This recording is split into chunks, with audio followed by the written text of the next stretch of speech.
よく寝れたかな。沸騰したお湯で6分。はーい、半熟卵。開けすぎていると、あやー、熱くなってきたな。あなたの冷蔵庫で虎が暮らします。Fridgeezoo24。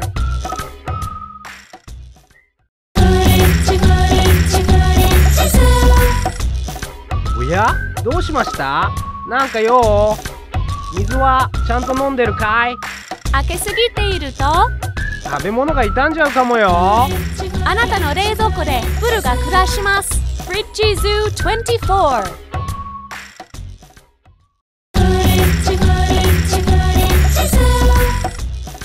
今日もお疲れ様ね。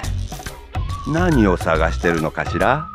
開けすぎていると、目がしみる。レモンのやつね。あなたの冷蔵庫でゴリラが暮らします。Fridgeezoo24。